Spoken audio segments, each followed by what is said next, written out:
Welcome, everybody. We are on chapter 20. This is a rich content chapter. We're going to be learning the term millennium as it's integrated into so much of the different factions, the different groups that people have joined. Are you an amillennialist? Are you a premillennialist? Are you a postmillennialist? We're going to figure out what all that means and maybe reach a conclusion as to what our reading helps us to believe and what our belief does to help us in preparing. We're also going to learn about Satan's fate. This is the one thing that we've had promised for us since the serpent tempted Adam and Eve that something bad would happen to the source of all evil, the source of um, that affront to God and His plan. We're going to learn about all that tonight. You see in our chart, we're into that period of final judgment, and quite a few things are going to happen from Satan being bound. The saved are going to reign with Jesus. Satan will ultimately be released after that 1,000 year period. There's going to be a battle that they gather for, but it's really not much of a battle because, again, God just was going to sweep in and take care of it, like the ultimate, fighter, big brother. It's not going to be a battle at all. Satan's destination is going to be this lake of fire that we've had described to us in several passages in Scripture. And then we're going to learn about this great white throne. So that's what we're going to cover tonight. You see, coming up next week, we're going to start touching about the new heaven and the new earth, but we'll get to that next week.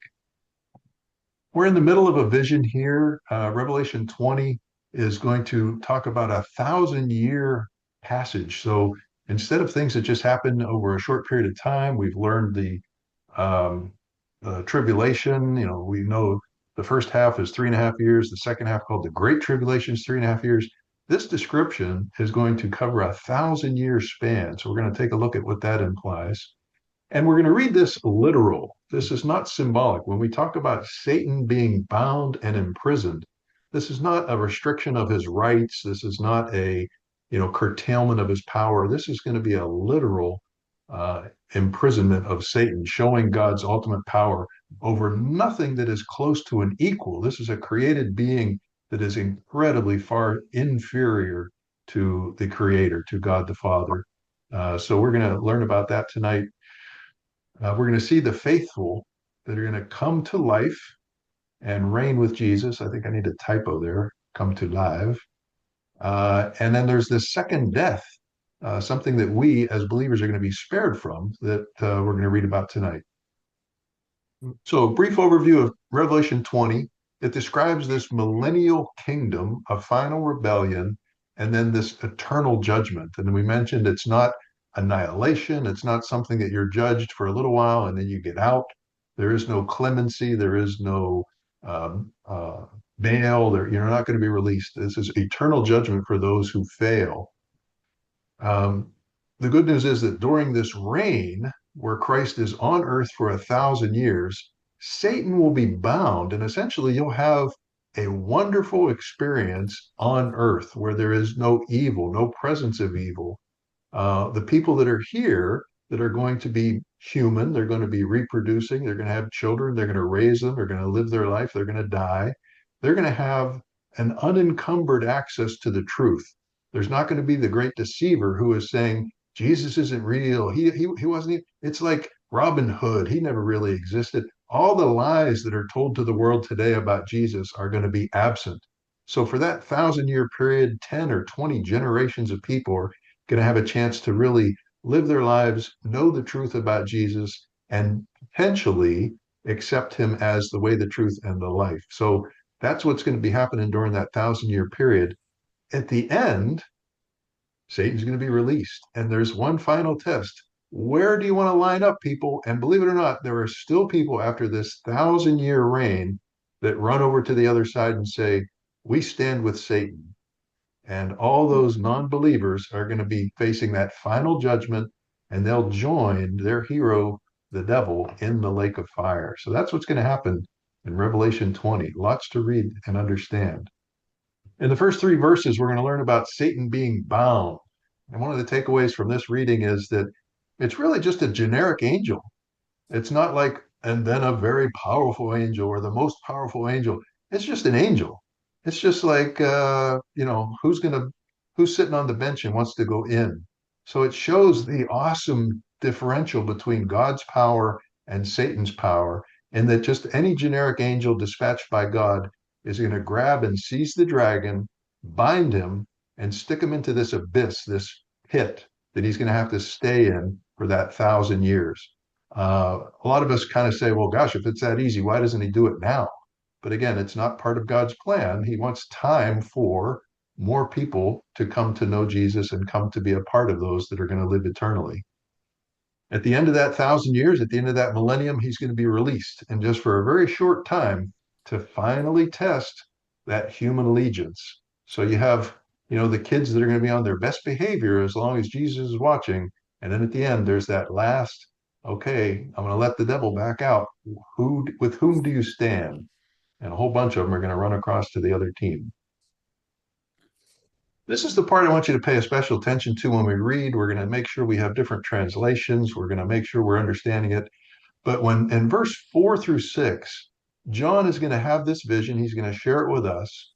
And he says he sees thrones and those who reign with Christ. The question here that I want you to be watching is, are those that are raptured, if again we believe in the rapture, this is a point where you should have maybe made your decision. Yes, I think there's a rapture. No, I don't think there's a rapture. But if those that are raptured that aren't even a part of the tribulation are presumably in heaven with the Lord, are they part of the ones that God calls back to earth and says, hey, come with me? There's even a reference in Daniel that we're going to call up where some believe that even the Old Testament saints, those not that were raptured, but those that have been in the presence of God for, hundreds or thousands of years, they're also going to get up out of the stands, put on their uniform, and join the team on earth for that 1,000 years. So we're going to pay close attention as we read that, and I want you to form your own conclusion and decide, are they coming back?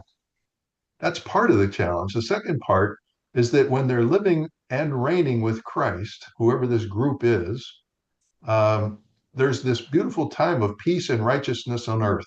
The way things are today that you long for, why is bad things happen? Why is this going to occur? All that will be absent. It will be this peace and absolute righteousness on earth for this 1,000-year period. Um, and the people who were resurrected, the believers, are already got their ticket punched. They're on their way to eternal presence with the Lord. The ones that are dead, that are either unbelievers or they turn at the end of the millennium, they're the ones who are going to be judged. And we know that judgment is not a trial, it is actually just a sentencing. They've already been found guilty if they don't accept Jesus or if they've taken the mark of the beast. So we're going to read that very closely. I've shown this chart a few times just because the word millennium is such an integral part of these discussions. There are some who believe, again, that there is a period of tribulation, the second coming, there's this time of 1,000-year reign, and then the final judgment. And they have a graphic that kind of explains what's going on. There's some who believe that there's a rapture before this tribulation.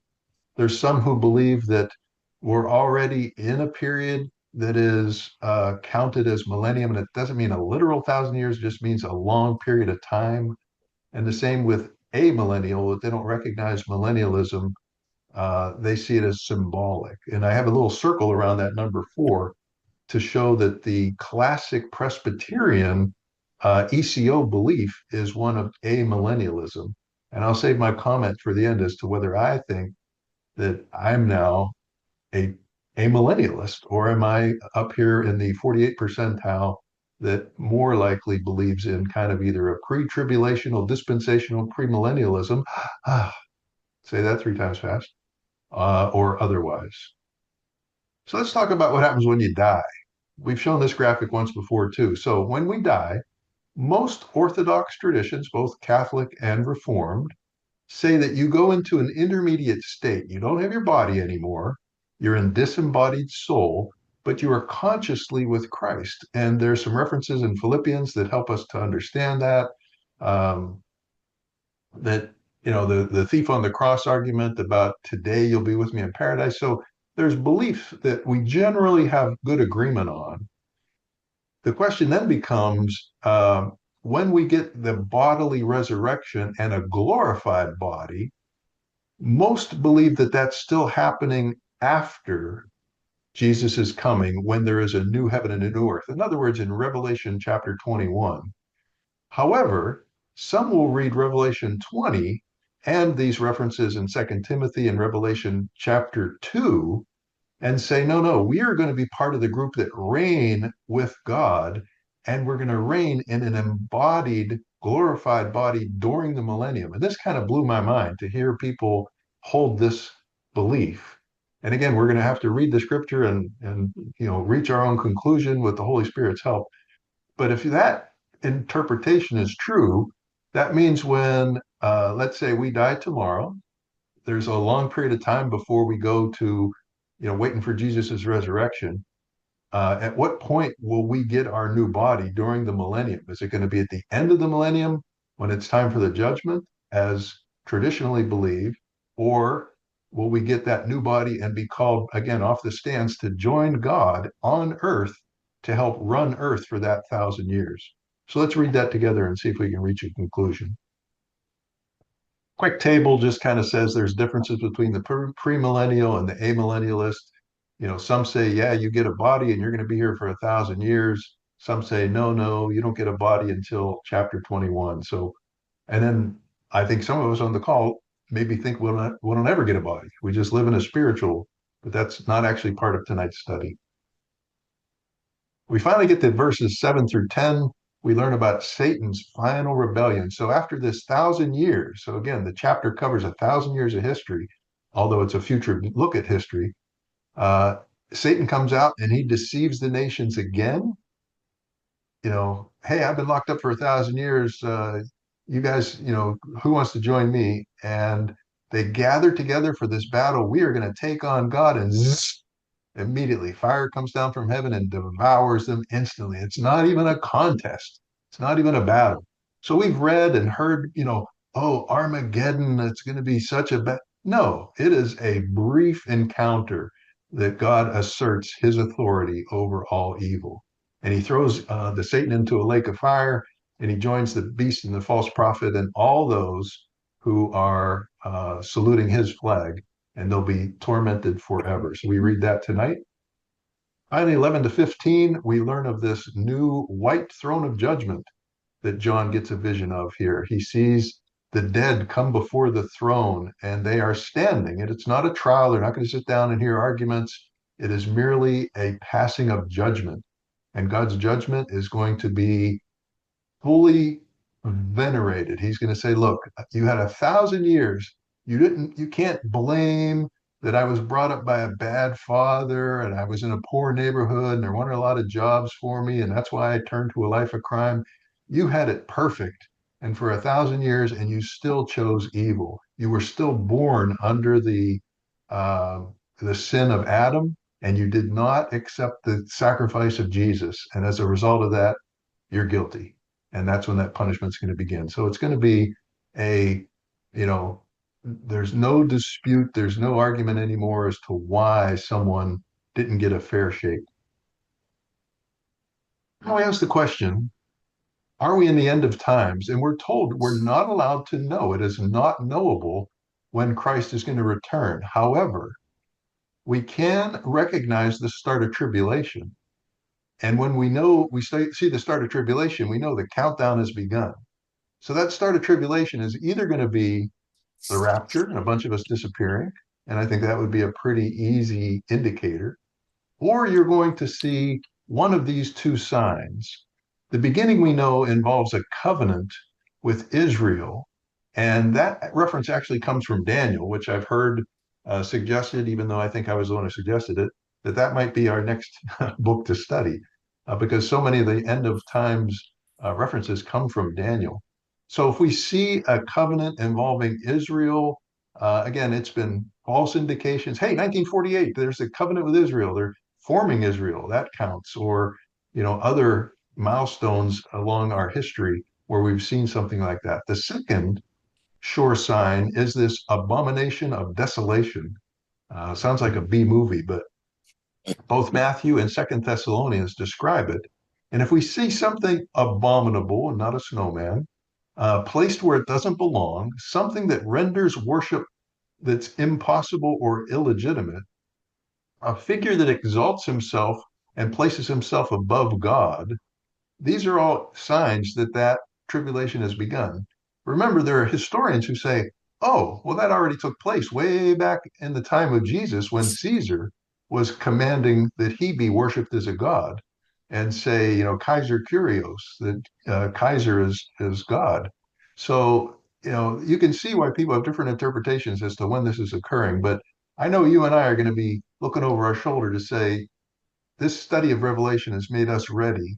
And all we know is that Jesus wins in the end. We're going to be faithful. We're going to persevere. But it would sure be nice to kind of know what's coming and when. That's all we have for tonight. We stop the recording.